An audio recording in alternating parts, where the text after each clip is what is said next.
So um, it's 4 o'clock. I think for you, Snehal, it's a little bit earlier, unfortunately. But let's start. And we will also record this webinar. First of all, I want to thank you all for attending in this webinar, and also our first CISO talk of NetBoss. My name is Mart Groot, and I'm one of the co-founders and sales and marketing director at NetBoss. For whom not know NetBoss, NetBoss is a process and security optimization company. We advise and build strategies for our customers. We implement the best of breed and disruptive solutions in the market with our customers. And we also support our customers to achieve their strategy goals, especially in the security area, and together with the support of the solutions.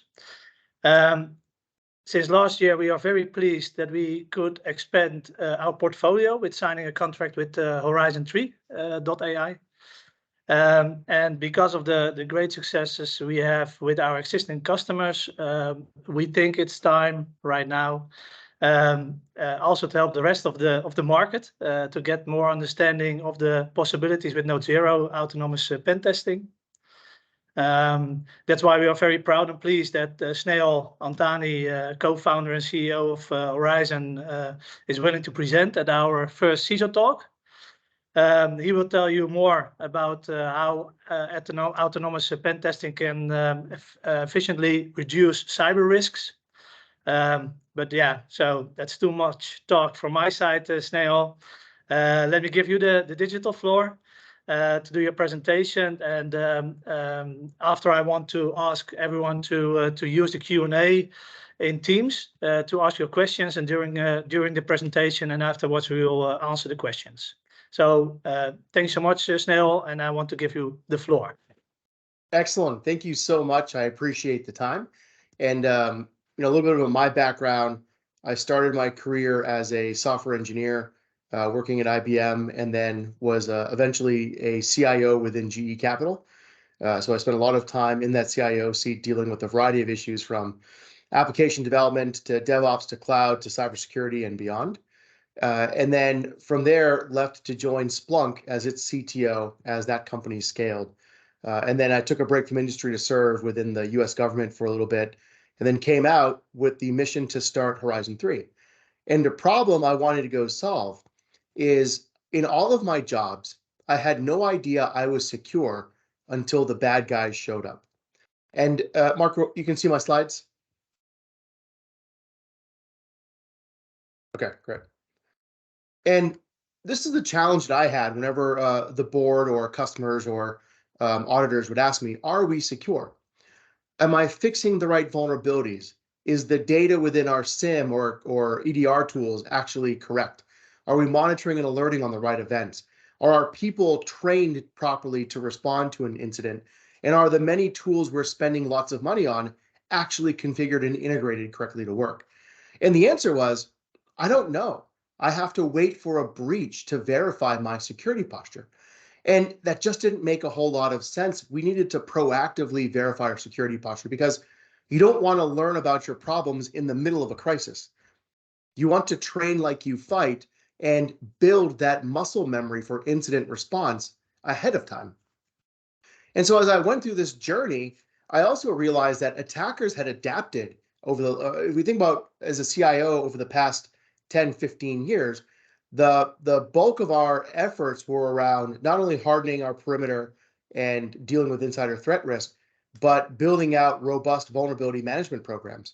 But when you think about vulnerability management, and a vulnerability scanner in particular, what vulnerability scanners tell you is the possible problems on one machine.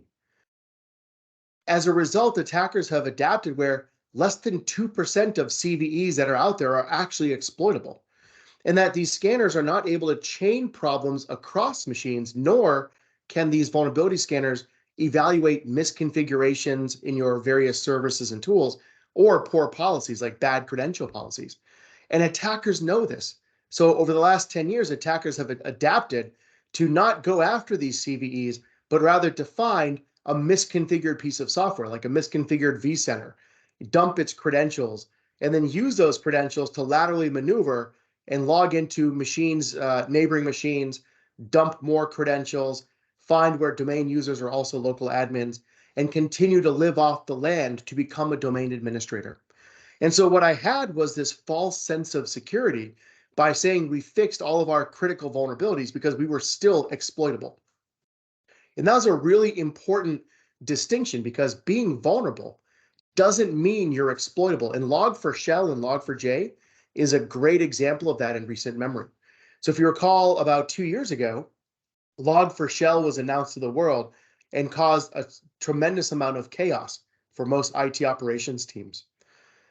The way Log4Shell works is that an attacker is going to send a well-crafted message to an application. Think of your website form fill of submit your name, phone number, email address, and message on your website, or think of the login form for VMware products or WebSphere products or whatever else. Whenever a form fill occurs, usually the app developer is logging those values using Log4j. And so an attacker is able to craft a very specific payload, this JNDI string, and that's going to get logged by the application, and that's going to trigger an outbound call to a malicious server that's listening. And that malicious server is then going to be able to send commands through RMI type protocols to compromise your environment.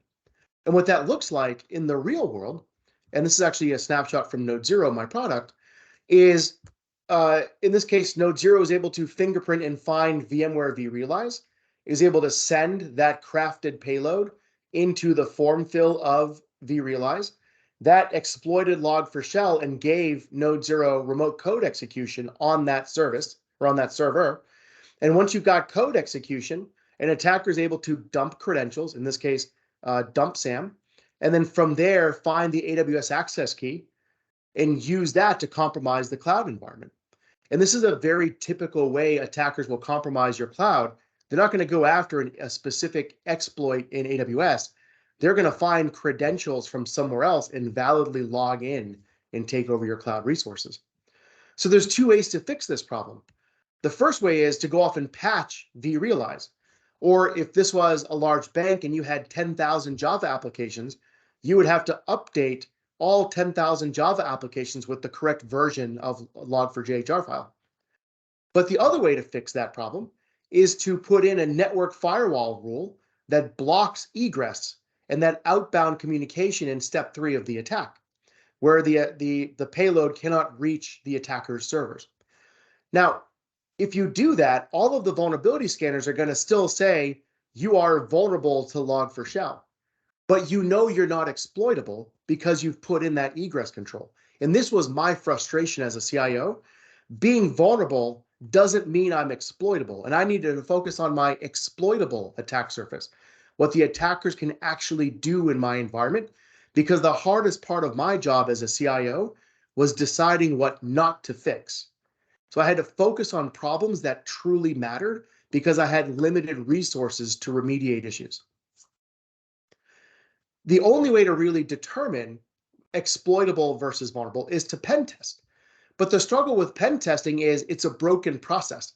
First, you've got to go off and justify the budget, which is always a challenge. Then you're going to spend a bunch of weeks preparing for your environment. And then when the pen testers actually show up, within a few minutes or a few hours, they've taken over your environment. And then your report this year from the pen test look almost exactly like the pen test reports from last year, and you haven't made any progress.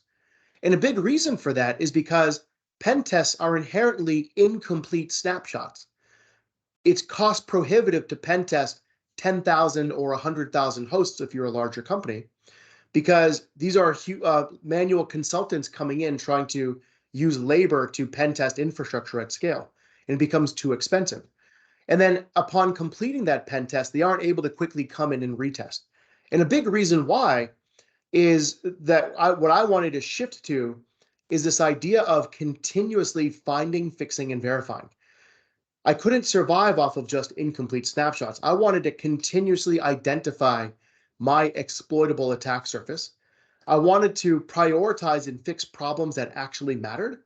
And I wanted to use that backlog of fix actions to create all of my automated remediation scripts through my SOAR investments. And then from there, I also wanted to verify that my detection tools, Splunk for my SOAR, CrowdStrike for my EDR, and so on, that those tools were actually able to detect and respond properly. So I wanted to find, I wanted to fix, and I wanted to verify in a continuous cycle that allowed me to, in many ways, shift left. If you think about application security and DevOps, we talk about shifting left and finding application security problems quickly and early because it's cheaper and easier to fix. We need to do something similar at the infrastructure level.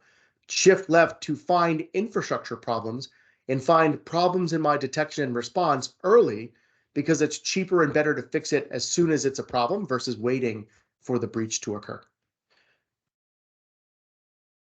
The hard part about this is there is no way to continuously find your exploitable attack surface using consultants, using manual pen testing. And the reason why is there are only about 20,000 certified ethical hackers globally. There are, I think, 18 in South Korea. There are only a few hundred in Germany. There is less than 1,000 in the UK. There's less than 1,500 in India. There's less than 5,000 in the United States. Because it's a very difficult skill to obtain. It takes 10 years typically to become a senior pen tester or a master hacker. As a result, there's a 12 to 18 week lead time to run a test. If you wanted to run a pen test right now in your environment, you would have to schedule it 18 weeks out, usually. As a result, we've been suffering from incomplete snapshots. Once a problem has been found, it is very difficult to retest to verify you fixed it because those consultants aren't easily available. And because of this limited supply, you have very inconsistent quality of testers in different parts of the world. If you don't have a lot of expertise, or if that expertise is overbooked, you just don't have access to high quality testers. And that quality tester is incredibly important. In the meantime, as a CIO or a CISO, the demand for third-party security testing has skyrocketed. Between your attack surface growing to include multiple clouds, multiple SaaS services, open source intelligence of your people, the increase in compliance requirements between DORA, GDPR, HIPAA, and other requirements, and the burden of proving your security investments to the board of directors and to the auditor means you are under constant pressure to verify what is exploitable and reduce your exploitable attack surface. So when we think about the role of AI in this world, there is a fundamental shift that has occurred in the world of pen testing. So when you think about penetration testing, the first generation that's been around for years was hiring consultants. We then saw the emergence of marketplaces, which were basically consultants, but in a different delivery or consumption model. We saw what I believe is a graveyard of automation tools that try to automate compliance checks in breach and attack simulation and so on. And there's this really difficult chasm to cross that leads into AI-based pen testing focused on your exploitable attack surface. And the way to think about this is automating pen tests is an impossible task. Think of when IBM played Garry Kasparov in chess a bunch of years ago. IBM didn't hard code 40 million chess games. They looked at every piece on the board to determine the next best action to win. Similarly, in pen testing, there are so many permutations and so many variables in an environment. You cannot hard code 40 million run books for each type of attack. There's just too much variability. What you need is to discover the environment and then take self-directed actions using this next best action type approach, which is how we designed Node Zero. And so every time we run a pen test, the product is getting smarter because we're grabbing anonymized telemetry and we're using that to determine the next best action through this idea of a continuous learning loop. So as a result, the more pen tests we run, the smarter we get. The key part is humans still have a very important role because there are unique aspects of pen testing that humans are gifted at solving. So you use infrastructure pen testing using AI, at scale. And then you have humans become the scalpels to focus on very specific application-centric issues. And then finally, through this idea of AI-based pen testing, those blue teams, those defenders, can execute retesting workflows much easier, so they don't have to burden your very talented, difficult to find pen test experts to do basic retesting. And this is really the shift that we've seen, is this move away from automation towards autonomous systems in pen testing. So I'm going to give you a couple of examples of how this works. But chess is a great analogy for pen tests. That I talked about the IBM versus Kasparov. In chess, there are well-defined opening moves. You're going to open up, free up your knight, or open up with your knight, free up your bishop, and then take over the center of the board. And at the end game in chess, there are well-defined moves. You're going to use your rooks to roll up and get to a checkmate or other types of techniques. But the middle game in chess is completely dynamic. The same thing applies to pen testing. There are well-defined opening moves through recon and enumeration and credential harvesting and data discovery. There are well-defined finishing moves, become domain admin, identify sensitive data exposure, and so on. But the middle game is a next best action dynamic environment. The other part is you want to be able to make pen testing conveniently accessible to all. So Daniel, the 9-year-old on the picture here, he's the son of one of our sales reps. How do we make pen testing so consumable that Daniel can point, click, and safely attack their environment, where he doesn't have to install credentialed agents? As we learned through SolarWinds, installing a credentialed agent is very dangerous because it gives the attacker placement and access in a way that is difficult to detect. You don't want to have to write your own custom scripts or runbooks that you've got to maintain, which was the problem with automated pen testing tools and breach and attack simulation. You don't want to have to hire consultants or professional services. You want it to be self-service, so your IT administrators and network engineers can quickly retest. And you want to be able to pen test in a way that is safe for production, because that's your biggest attack surface. And when you think about the steps of pen testing, I talked about the opening and closing of chess, getting initial access, conducting recon and enumeration, those are standard opens. But everything in the middle is dynamic: credential spraying, lateral movement, code execution, and all these other tactics you're going to apply. And then the outcomes are going to be domain compromise or sensitive data exposure. And what makes this especially dangerous is that when you think about the top 10 techniques that have been used to compromise infrastructure, compromise environments, 9 out of 10 have nothing to do with CVEs. This reiterates that attackers have adapted. Attackers have adapted to use a low plus a low to equal a critical in your environment. And they do so by brute forcing weaker default credentials, by gating access and dumping those credentials across Windows and Linux hosts, by finding ways to do man-in-the-middle techniques to harvest NTLM hashes and do relay attacks, password spraying, going after misconfigurations in privileged tools like your DevOps tools or your virtualization tools, and so on. So if you're just relying on vulnerability management, you're only covering a very narrow slice of the tactics being utilized by attackers today. So I'm going to share with you a few stories in the time that we have. And the stories I want to tell are from actual pen tests. And I call them war stories because there's a lot of lessons learned on how attackers behave and how environments are compromised.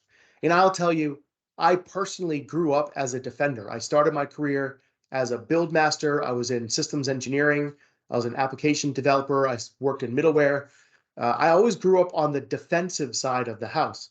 And so for me personally, learning the offensive side of cyber has made me a much better security practitioner, because I'm no longer being theoretical of how an attacker could come in. I'm actually studying the attack paths that led to domain compromise. So I've grown personally and professionally as a result. And in fact, this occurs across many of our customers. For many of our customers and users, they are IT admins and network engineers that are rapidly able to get their CISSPs or their OSCP certifications because they're learning the art of attack. So in an internal pen test, and most organizations assume compromise and run internal pen tests, they'll initiate our product node 0 on a single machine. That node 0 will then discover and conduct reconnaissance and enumeration to find everything that is network reachable from that location. If you have network segmentation through a zero trust initiative, hopefully it prevents node 0 from discovering assets.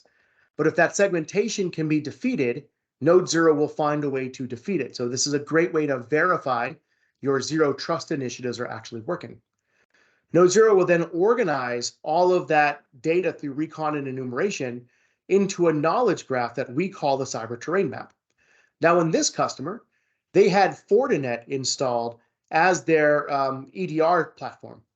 Yet Node 0 was still able to get code execution on a single host, from there dump credentials, and then from dumping those credentials, credential pivot to become domain admin in the network. And these are actual screenshots from the product, and you can actually see the command that was executed, crack map exec. You can see the parameters passed in. This was an NTLM hash that it grabbed from dumping credentials. And you can see the output that, sure enough, we got read-write access on this particular host. The question, though, is why didn't Fortinet stop this attack from occurring? And this was the big question. They had the right tools in place. It turns out that on the 5,000 machines, Fortinet was misconfigured.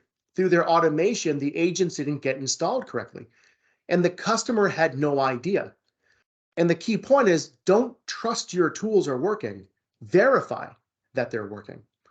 So they were misconfigured on 3 tools, and attackers only have to be right once. And sure enough, of the 3 misconfigured machines, Node 0 found one that it could gain access to. The next question is, the literature for Fortinet says that the credential pivoting should have been stopped. And so the customer had to do a service call with Fortinet and said, what happened? You were supposed to block that credential pivot from machine 1 to machine 2. And the sales engineer or the support analyst informed the customer that they didn't purchase the right product modules, so they didn't have that protection, which was a very awkward and uncomfortable conversation. But it actually happens all the time. What you see in your marketing literature isn't necessarily what is in your bill of materials when you buy from a vendor. And even if it is in your bill of materials, if you're a Trend Micro customer, for instance, the OS credential dumping protections is off by default. And it's an advanced option to go turn on. So even if you did have it installed correctly, you may not have turned on that advanced feature to prevent OS credential dumping from occurring. This is a very typical scenario we find across all of our customers, that they have spent lots of money on brand name security tools, but those tools aren't installed correctly, configured correctly, or they didn't have the protections that they were advertising. Another example is that attackers don't hack in, they log in. So once an attacker gains initial access in your environment, they're going to listen for man-in-the-middle or using man-in-the-middle techniques for credentials and NTLM hashes being passed around. A very typical misconfiguration in a Windows environment is multicast name resolution or multicast DNS, basically. So LLMNR or NTBNS misconfigurations are what you will read about in this topic. What that means is in DNS, one of the protocols is DNS doing a multicast to say, service 2, where are you? And in that multicast message will go out to every member of the network. And then if service 2 is on the network, it will reply, here I am, please authenticate. And then service 1 will send the NTLM hash for authentication. Well, man in the middle in DNS poisoning is where multicast service 1 says, service 2, where are you? And an attacker is going to maliciously respond to every multicast request saying, here I am. And then service 1 will pass the NTLM hash for authentication, and then that malicious man in the middle won't respond. And then that interaction will time out, and then eventually DNS will get resolved. When an attacker gains enough NTLM hashes, they're able to crack those hashes using a variety of techniques. And so once the attacker grabs the NTLM hash, they crack the hash, and then from there, they're able to reuse those hashes and those credentials to gain access to different systems. So in this case, Node Zero was able to grab the NTLM hash, crack it into its clear text password, and then used that to gain access to email in Office 365. Well, the question is, multi-factor authentication should have stopped this, right? And the answer is, it should, if it's configured or if it's even possible to configure. You see, multi-factor authentication can't be applied to lower level protocols like SMB. Your printer doesn't have MFA. Certain share drives don't have MFA. So as a result, you might have web applications that are MFA enabled, but there's an entire attack surface below the web app layer that an attacker can circumvent MFA to gain access.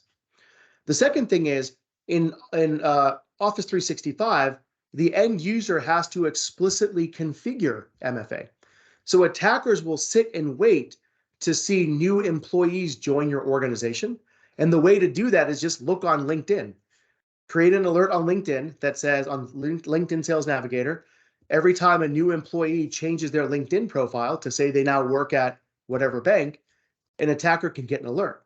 And they're going to be able to quickly figure out that your email is first name, last initial at companyname.com.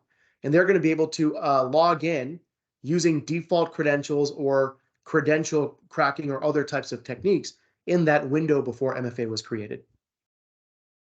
So what's interesting is that in this particular customer, but in general, 80% of the NTLM hashes we're able to collect in a pen test are cracked in 15 minutes or less. This isn't using some sort of fancy quantum computer in the background.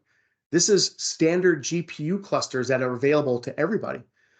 And that's because we have significant credential reuse, where people will reuse their Netflix password for their corporate email, as an example, or that compromised personal password is out on the dark web somewhere that someone's able to use, or they're using information like their personal information about themselves, their family, their company, or whatever. What we saw was that 6% of users have a password based off of their company name 123 exclamation mark.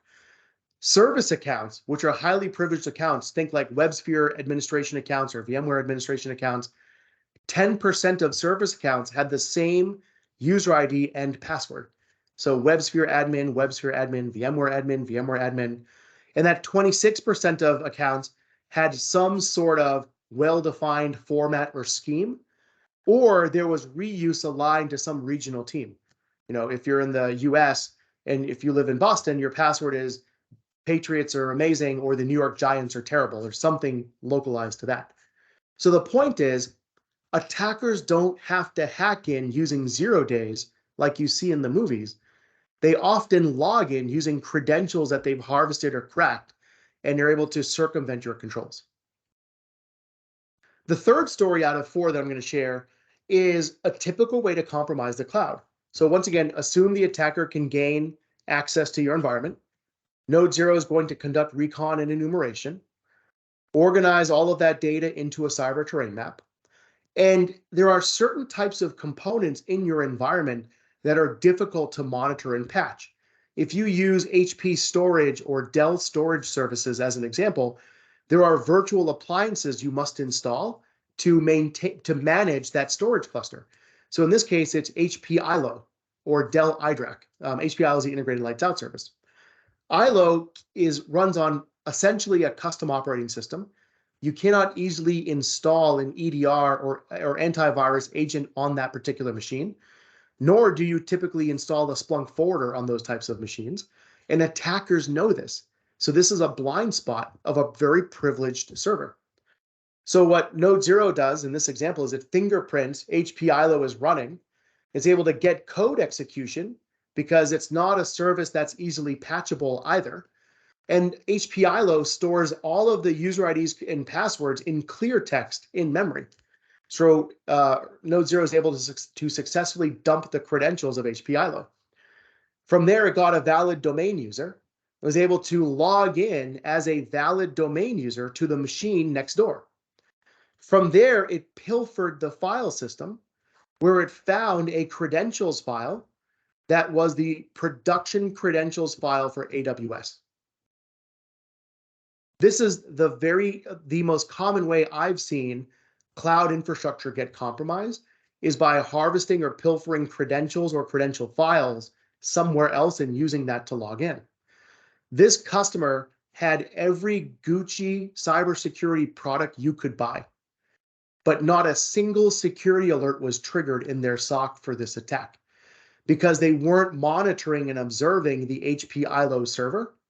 And everything after that was a valid login in their systems that didn't trip any of their user behavior analytics alerts or services or protections. And this is what's dangerous, is that though we're spending millions of dollars on security tools, I said it before, don't trust that those tools are working. Verify that they are tuned correctly, configured correctly, and are actually effective at detecting and responding to an attack. Now, to stop this attack, step one is patch that HP ILO server as fast as possible.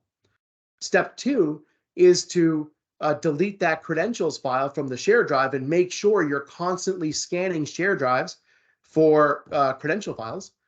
And then step three is to make sure that you don't have reusable credentials in privileged accounts. So if I were to synthesize the end-to-end attacks that we see, kind of stitching together the various stories, the first thing an attacker is going to do to break in from the outside is some sort of password spraying or credential spraying. So they're going to go to LinkedIn, they're going to find all of the employees that work at your company, and they're going to use a variety of techniques to identify likely credentials for those employees. Company name 1234 exclamation mark. If you have 10,000 employees, try to log in once for each of those 10,000 employees with that likely password. And all it takes is one of them to use that company name 1234 exclamation mark to gain access. Once an attacker is able to gain access through password spraying, they're going to be a domain user in your environment. But in most organizations, domain users are also local administrators. And if you're a local admin on your laptop, the attacker is able to use that to dump SAM, which is a sensitive process with passwords stored in it, to dump NTLM hashes and other types of credentials. From there, it's going to reuse those credentials on neighboring machines and continue to iterate through this process of dump SAM, dump LSAS, get into another machine, dump SAM, dump LSAS, and eventually it'll hit a machine where a privileged account is stored in that SAM process or LSAS process.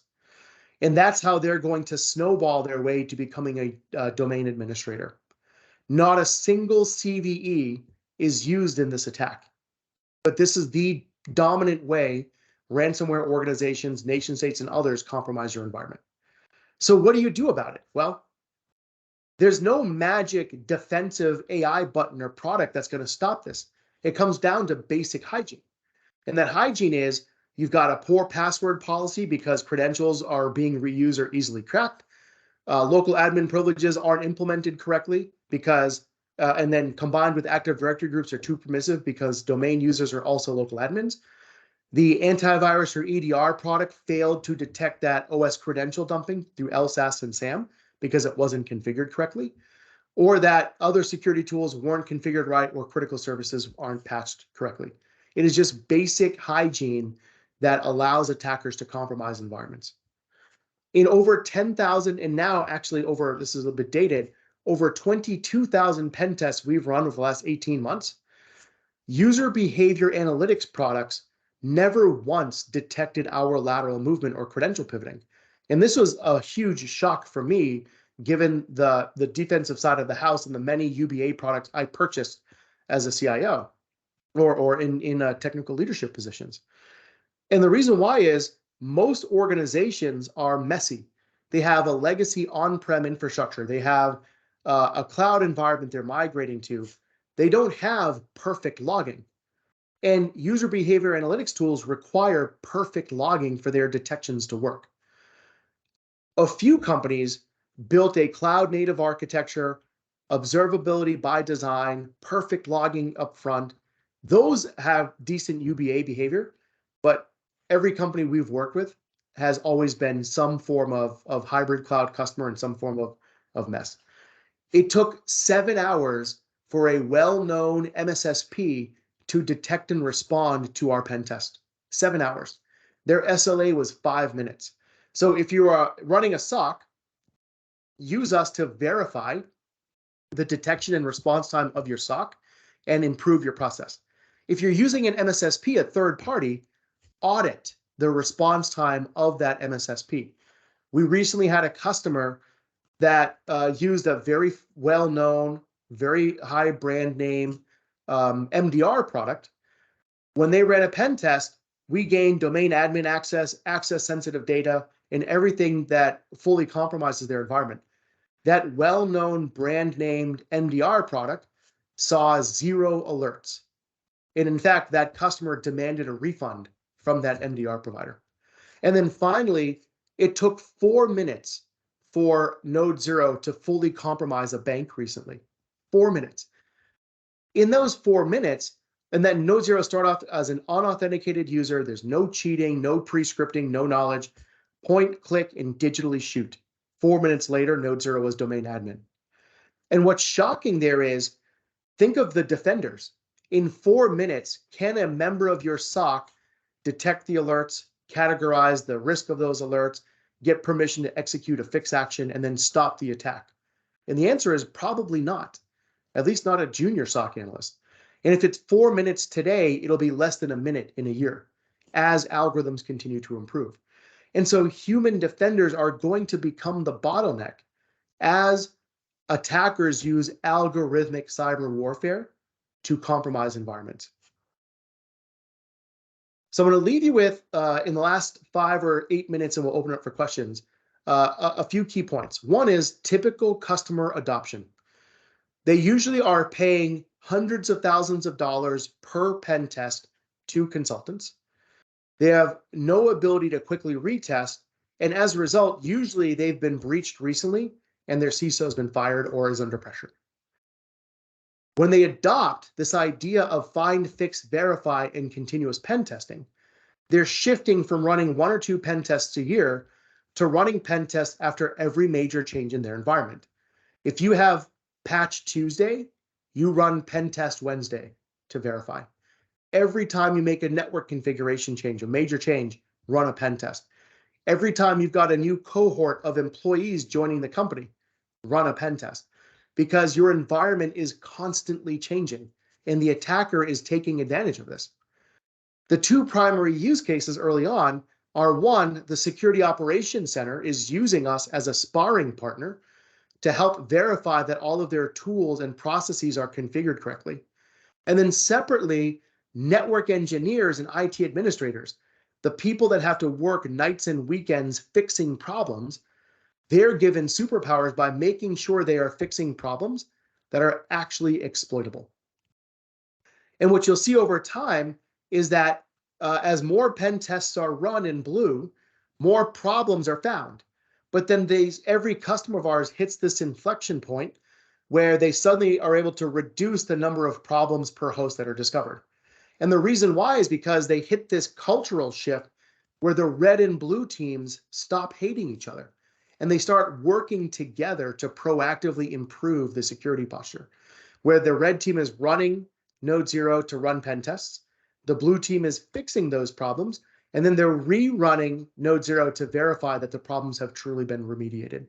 And it's that red plus blue working together that creates a purple team culture.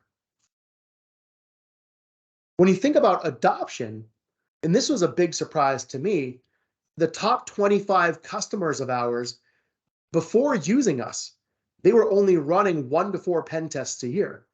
After using us, in the upper right table here, an education organization, very small shop, minimal security talent on hand, mostly IT admins and network engineers, they're running over 700 pen tests a year. That should have cost them almost $11 million in consulting. And they don't pay anywhere near that using us. And they run 700 pen tests a year because they've wired us into their DevOps process. Every time they do an infrastructure deployment or change, they're automatically using our APIs to trigger pen tests, infrastructure pen tests. Manufacturing, 200 pen tests a year now. Financial services, over 150. And what you'll see in our customer base is there's a natural floor where we have a few outliers running lots of pen tests, But for the most part, our customers shift from running 1 or 2 pen tests a year to 50 or more pen tests a year. So basically 1 pen test a week. So they'll run a pen test where the results are ready Monday morning. They'll spend all week fixing those issues, and then they'll rerun the next pen test at the end of the week to start the following week of remediation.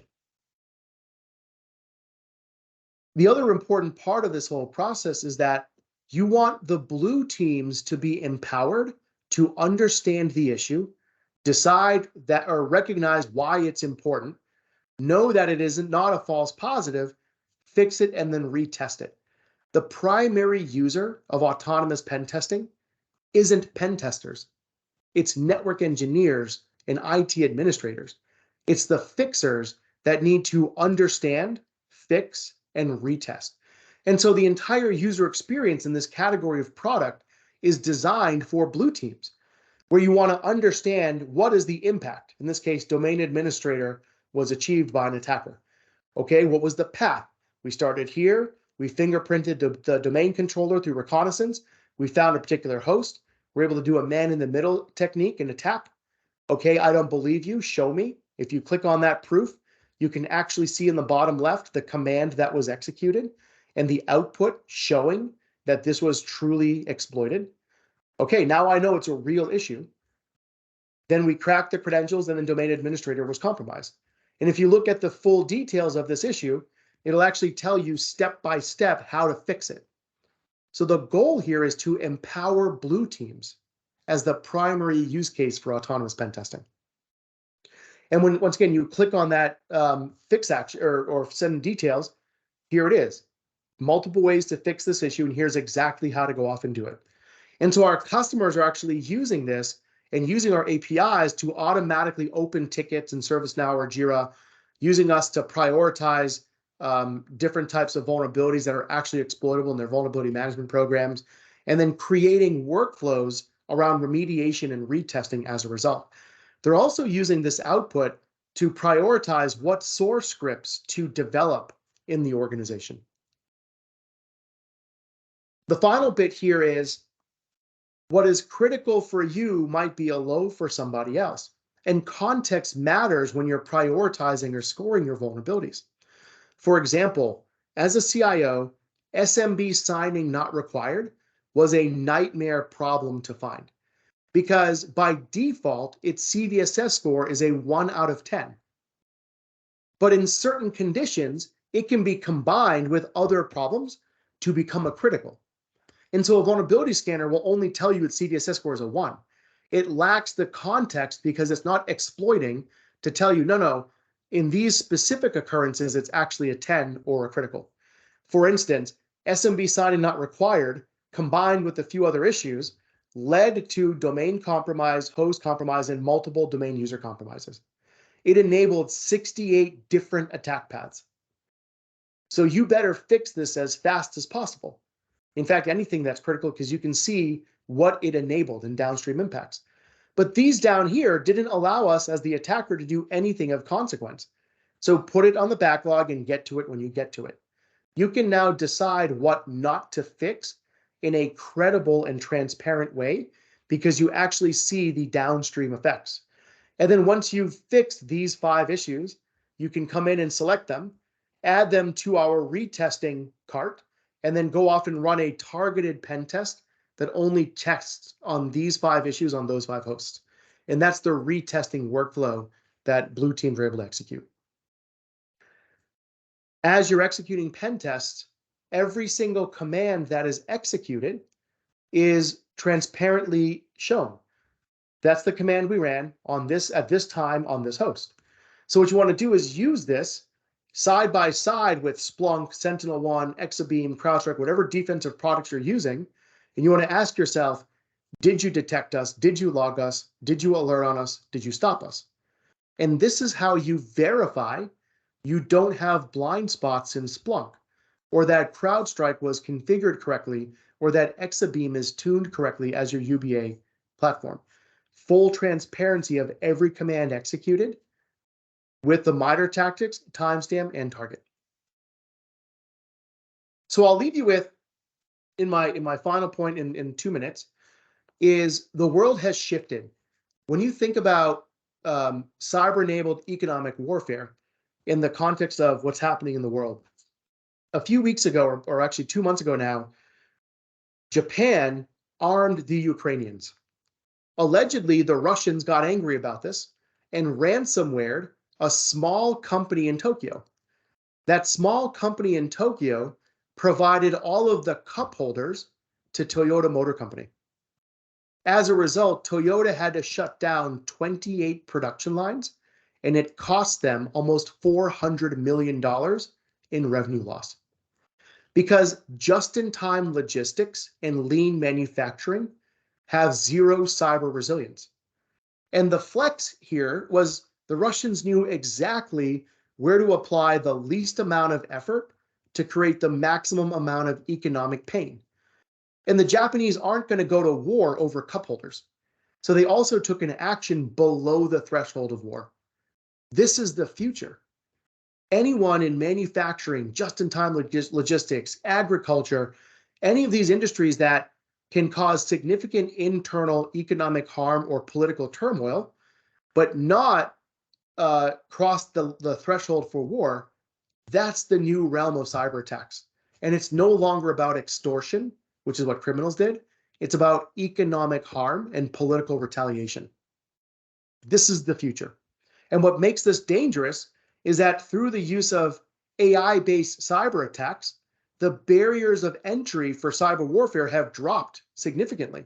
Where Daniel, as a 9-year-old, can point, click, and shoot and execute an attack that chains together 5 different problems across 5 different hosts, buried amongst 100,000 hosts in your environment in just a few minutes. And so the world is going to get much worse before it gets better, because it's going to be easier to attack at scale. And in the meantime, organizations are still not effective in their defenses. And in security, we don't have a tools problem, we have an effectiveness problem. So what does that mean? Peacetime versus wartime security mindset. Gone are the days of checking the box with a vulnerability scan, checking the box with an annual pen test, checking the box with an annual tabletop exercise, and thinking you're secure. Don't tell me we're secure, show me. Show me again tomorrow, and then show me again next week. Because the enemy has a vote, and my entire environment is always changing. And that has to be the mindset in this new era of cyber warfare. So I hope you found this useful. To summarize, when you think about why continuously pen testing and finding, fixing environments is so important, or find, fix, verify is so important. One, if you have an internal red team, that small group of humans can now be a scalpel with AI doing testing at scale and becoming that force multiplier. If you have your SecOps team, it's a sparring partner to help them verify their tools are configured correctly. If you're an IT operations team, you can now self-service, test and retest and verify and fix your issues. And then finally, if you're a CIO or CISO, you can now prove the return on investment of your security spend and prove your posture. Because as a CIO or CISO, you want to answer 5 questions. What is or ask of your team 5 questions. What is our exploitable attack surface? How quickly are we fixing issues? How often are those issues reoccurring and why? How effectively did we detect and respond? And what new policies must we create to address systemic issues like password reuse and so on? And as you ask these questions at the CIO level, you are going to see a change in behavior across your entire team as they try to answer the exploitable attack surface versus just telling you what's vulnerable. And that is a very important characteristic of a strong security leader, is the quality of questions they can answer their team. So I want to thank you for the time. We're just a few minutes over, but we've got about 10 minutes left for question and answer. I'd love to open it up, and please fire away. Hey, thank you, Snehal. Great story. I think it's good for everyone to, if you want to or you have a question, please raise your hand. We open up the microphone. You can ask the question yourself. I think that's better. You have one-on-one contact. So I think Arjen Okay, has a Arjen, question. go for it.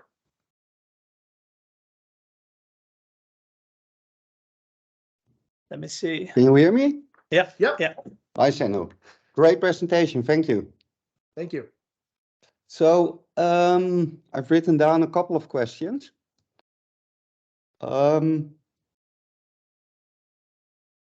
first one, how much time will it actually take to run a pen test with Node.0? And what resources do you need in terms of system resources? Yeah, it's an excellent question. So first, system resources. The way Node.0 works is you should take 5 minutes or less to configure an internal pen test through a portal, a SaaS portal. And then when you run the pen test, we generate an API key or a curl command. And all you have to do is copy and paste that curl command anywhere where you have a single Docker host with Linux. And what happens is when you run that curl command, it is downloading a single-use Docker container, just one.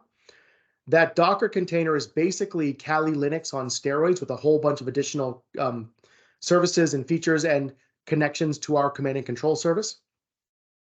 It'll then conduct recon, enumeration, and begin to exploit.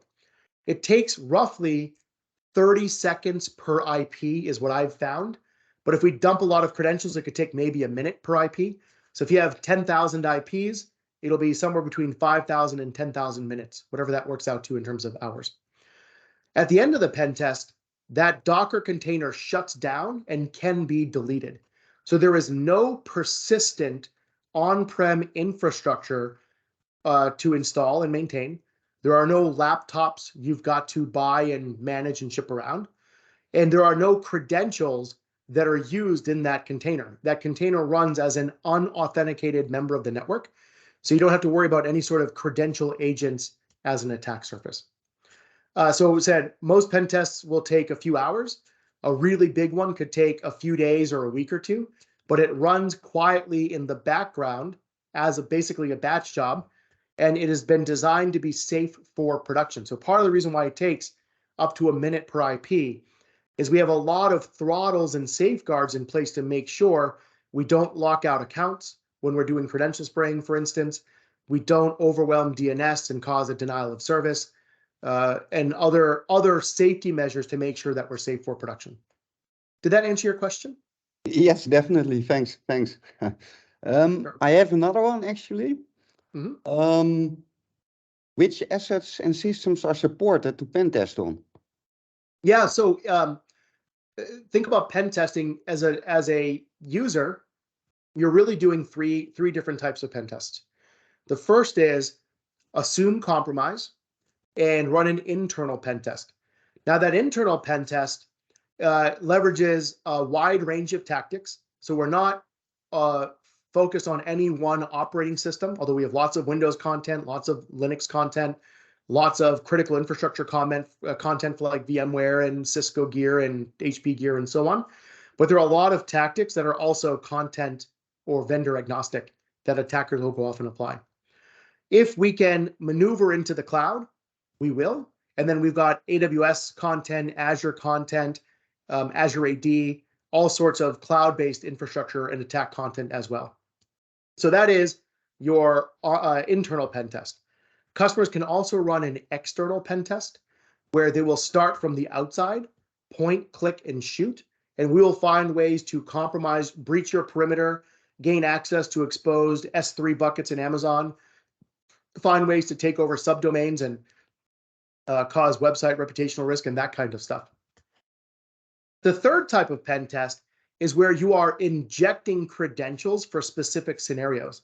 So running an internal or an external pen test, but rather than run as an unauthenticated user, while the pen test is running, you can inject the credential of an intern whose user ID password was phished during your phishing campaign.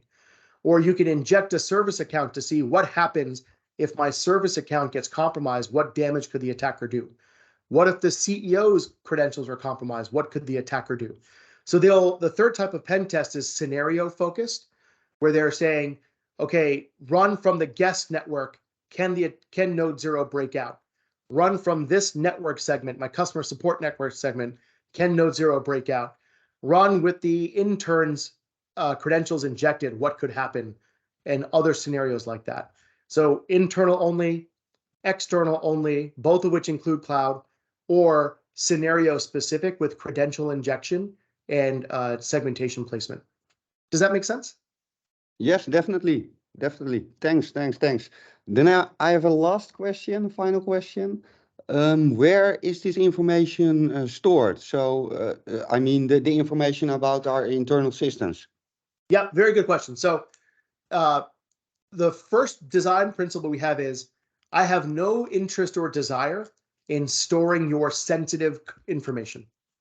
Sensitive information is the actual NTLM hashes that we collected and cracked, user ID passwords we collected and cracked, looking at like details of the actual data that we're able to gain access to. We don't persistently store any of that information outside of the scope of the pen test.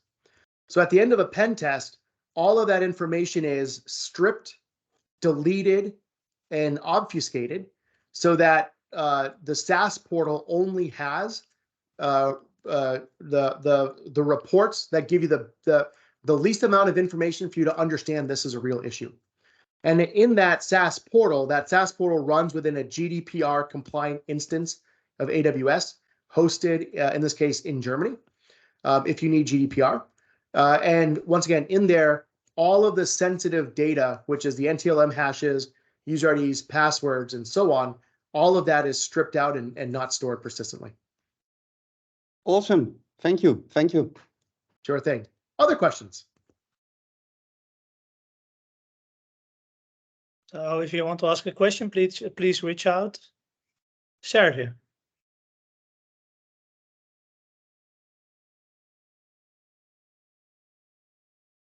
The mic is working, I think. Yeah. Yep, we got you. Okay. First of all, thanks, Snehal. Great story. And you bring it in a great way. Now, one question I have is it possible with Node 0 to pen test a disconnected OT environment? It's a good question. And the answer is,